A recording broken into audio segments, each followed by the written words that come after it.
बिस्मिल्लाहिर्रहमानिर्रहीम।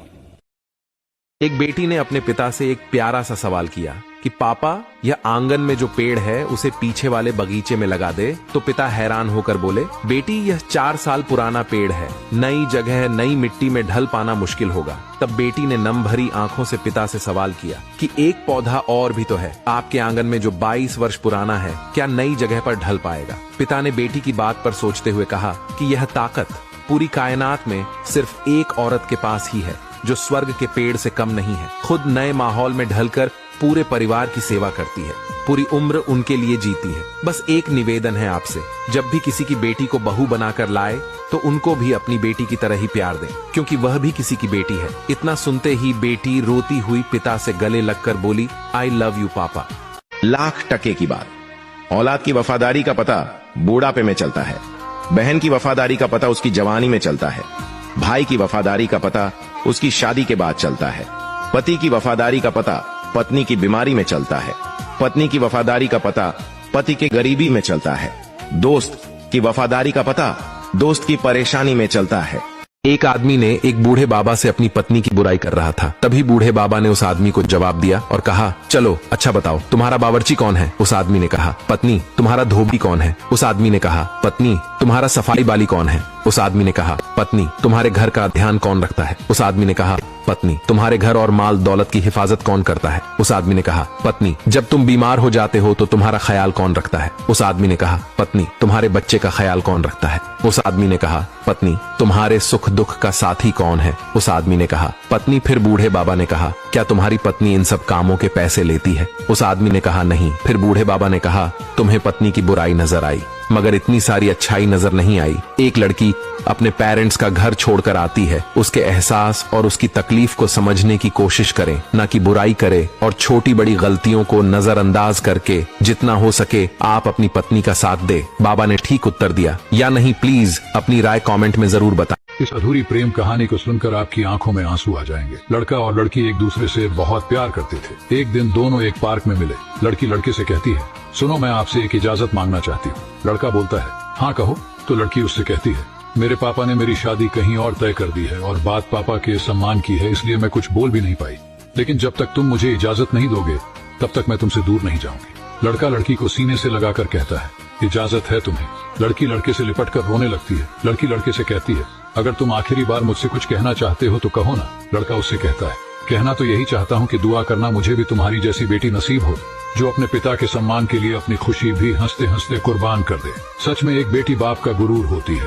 बेटी के पैदा होने पर बाप कभी उदास नहीं होता, लेकिन जब वही बेटी बाप का गुरूर तोड़ती है ना, तो बाप ऊपर से जिंदा तो होता है लेकिन अंदर ही अंदर मर जाता है। देखो, हर लड़की से गुजारिश है, अगर हो सके तो अपनी खुशियों के लिए अपने पिता का गुरूर कभी मत तोड़ना। मेरी बात से सभी सहमत है तो कमेंट में यस जरूर लिखना। एक दिन मेरी पत्नी मुझे कहने लगी, आपकी बहन जब भी यहाँ आती है तो खर्चा डबल हो जाता है और तुम्हारी माँ हम सब से छुपाकर साबुन, अचार और कभी कभी तो चावल का थैला भी भर कर दे देती है। ये सुनकर मुझे बहुत गुस्सा आया। मैंने अपनी माँ को कहा, ये हमारा घर है, कोई धर्मशाला नहीं। बहन से बोलो कि कभी कभार या केवल रक्षाबंधन पर आया करें बस, और आप साबुन, अचार और चावल का थैला देती है ना, उसको बंद करें। माँ चुप रही, लेकिन बहन ने मेरी सारी बातें चुपके से सुन ली थी। दोस्तों, फिर एक समय ऐसा आया कि मेरे बड़े बेटे को कैंसर हो गया। उसका इलाज कराने के लिए पैसे भी नहीं थे मेरे पास। मैं बहुत परेशान था। एक दिन मैं कमरे में अकेला बैठा रो रहा था। उस वक्त बहन ने मेरे सर पर हाथ फेरा और कहा कि रो मत, मैं हूं ना, और अपने बैग से सोने के कंगन और कुछ पैसे निकाल कर मेरे हाथ पर रख दिए और धीरे से बोली, पागल, तू वैसे ही परेशान होता है, ये कंगन बेचकर अपने बेटे का इलाज करवा ले और किसी को कंगन और पैसे के बारे में कुछ बताना मत, तुझे मेरी कसम है। मैं हाथ में कंगन और पैसे